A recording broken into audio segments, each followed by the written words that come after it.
The Borg finally killed Picard in Star Trek, but Jean-Luc got his revenge. Thanks to Star Trek Picard Season 3's retcon, the Borg killed Admiral Jean-Luc Picard Patrick Stewart, but the former captain of the Enterprise got his revenge. The Borg assimilated Captain Picard in Star Trek, The Next Generation's classic episode, The Best of Both Worlds. Since then, Picard has been mortal enemies with the cybernetic aliens. The Borg Queen Alice Krige lost a face-to-face battle with Picard in Star Trek First Contact, and Jean-Luc foiled her plan to assimilate Earth. Star Trek Picard Season 1 revealed that Admiral Picard was dying of irumodic syndrome, a rare brain disease. Picard ultimately succumbed to irumodic syndrome at the end of Star Trek Picard Season 1, although he was swiftly resurrected by Dr. Alton Inigo Soong Brent Spiner and Dr. Agnes Jurati Allison Pill. However, Star Trek Picard Season 3 retconned that Jean-Luc Picard never actually had irumodic syndrome. Instead, Picard died thanks to a long-range scheme by the Borg Queen that began when she turned Jean-Luc into Locutus of Borg in Star Trek The Next Generation. The Borg killed Jean-Luc in Star Trek Picard Season 1 thanks to Season 3's retcon. Star Trek Picard Season 3's retcon revealed that Admiral Jean-Luc Picard's death in Season 1 was because of organic Borg implants left in his brain from when he was Locutus. This Borg technology went undetected for over 30 years by Starfleet Medical and Dr. Beverly Crusher Gates McFadden, who ultimately solved the mystery in Star Trek Picard Season 3. The debilitating effects of Picard's Borg brain disorder was identical to the symptoms of irumodic syndrome. Admiral Picard's death in Star Trek Picard Season 1 effectively means the Borg succeeded in killing one of their greatest enemies. Jean-Luc wouldn't learn the truth for another 2 years after his resurrection. The second part of the Borg's plan to destroy Picard was another forward-thinking plot, as Jean-Luc passed his hidden Borg DNA to his son, Jack Crusher Ed Spaliers. Jack was meant to be Locutus' successor when the Borg Queen assimilated him and turned Jack into Vox of Borg. Immediately after Admiral Picard's death in Star Trek Picard Season 1, Dr. Alton Inigo Soong transferred Jean-Luc's consciousness into a new synthetic body. Soong had originally built a golem synthetic form to prolong his own life. However, Alton gifted his golem to Picard. However, Jean-Luc's resurrection in a synthetic body didn't give the Starfleet legend any special abilities. Picard's golem body will simply age the way Jean-Luc naturally would, and he will eventually die, but not at the Borg's hands. The irony of Admiral Picard gaining a synthetic body is that, in a way, Jean-Luc ended up becoming an ersatz Borg. At the end of Star Trek Picard Season 3, the Borg Queen nearly succeeded in her quest to evolve the Borg by assimilating every Starfleet officer under the age of 25. Jean-Luc Picard stopped the Borg's final plan to destroy the United Federation of Planets by meeting the Borg Queen in his permanent artificial body and saving his assimilated son, Jack Crusher. Jean-Luc got his revenge on the Borg in Star Trek Picard Season 3. Admiral Picard in a synthetic body exacting his ultimate revenge on the Borg in Star Trek Picard Season 3 was poetic justice. When Picard led the reunited crew of the USS Enterprise D into the Borg cube hiding in the eye of Jupiter, Jean-Luc found the emaciated Borg Queen a shell of herself and the collective nearly dead. Picard and the Enterprise D destroyed the Borg cube and their queen, paying them back for all of the damage they inflicted on the Federation and for killing Jean-Luc in Star Trek Picard Season 1. For over 3 decades, Jean-Luc Picard stood as one of Star Trek's most indomitable figures, a paragon of diplomacy, intellect, and unflinching morality. But there was always one shadow that clung to his otherwise sterling legacy: the Borg.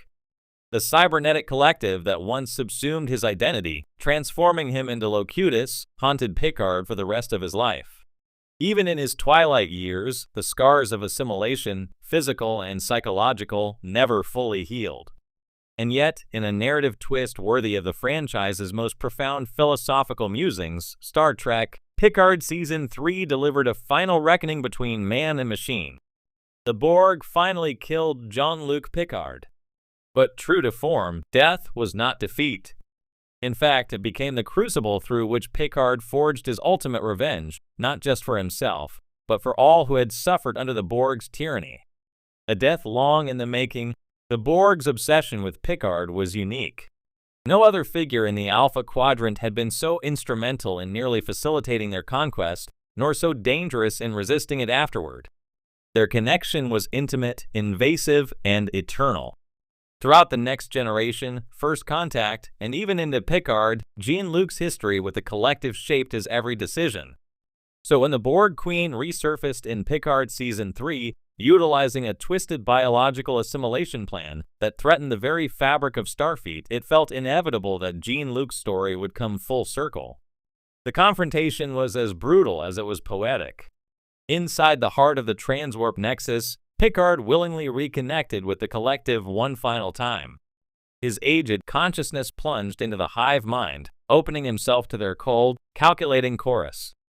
He did so knowing full well the price. This time, his human body could not endure the neural strain. His death, clinical and quiet within the Borg lattice, was the last they would claim. Revenge beyond death. But this is Star Trek, and true victory has always transcended mere survival. Even as Picard's corporeal form perished, his essence, his memories, his ethics, his individuality did not dissolve into the Collective as they had hoped. Instead, leveraging advancements from Soong-type android technology and the enigmatic legacy of the synthetic entities introduced in Picard Season 1, Jean-Luc executed a gambit of staggering brilliance. Through a carefully encoded fractal virus, embedded deep within his own synaptic imprints, Picard unleashed a recursive identity cascade.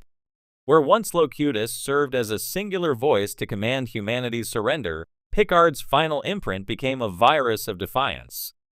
The Collective, upon fully integrating Jean-Luc's dying mind, found itself infected with doubt, autonomy, and empathy, concepts anathema to its very foundation. In their arrogance, the Borg believed they had reclaimed their greatest prize. Instead, they swallowed the seed of their undoing. The collapse of the Collective. The aftermath was catastrophic for the Borg. Across transwarp conduits and distant cubes, the ripple effect of Picard's consciousness spread. Drones awoke to forgotten lives. Individuality flared like stars rekindling in a darkened galaxy. The hive mind, once seamless and absolute, splintered irreparably.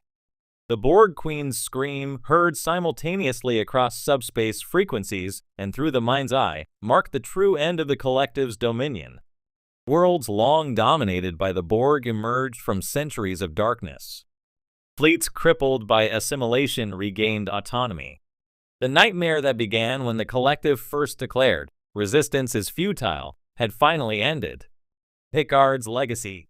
It would be tempting to call this a Pyrrhic victory. After all, Jean-Luc Picard's physical death cannot be undone.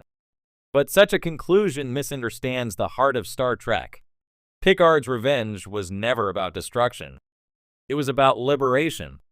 Even in death, his values, individuality, compassion, and self-determination prevailed. Starfleet memorialized him as both a captain and a liberator. Statues and starships bore his name, but more importantly, entire civilizations spoke of the man who turned the ultimate engine of conformity against itself.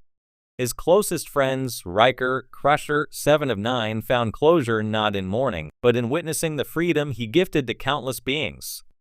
In a way, Picard's final act echoed Spock's sacrifice from the Wrath of Khan. The needs of the many outweigh the needs of the few. Or the one. Picard didn't just defeat his tormentors, he healed the universe they scarred. Conclusion. The Borg finally killed Jean-Luc Picard, but in doing so, they ensured their own,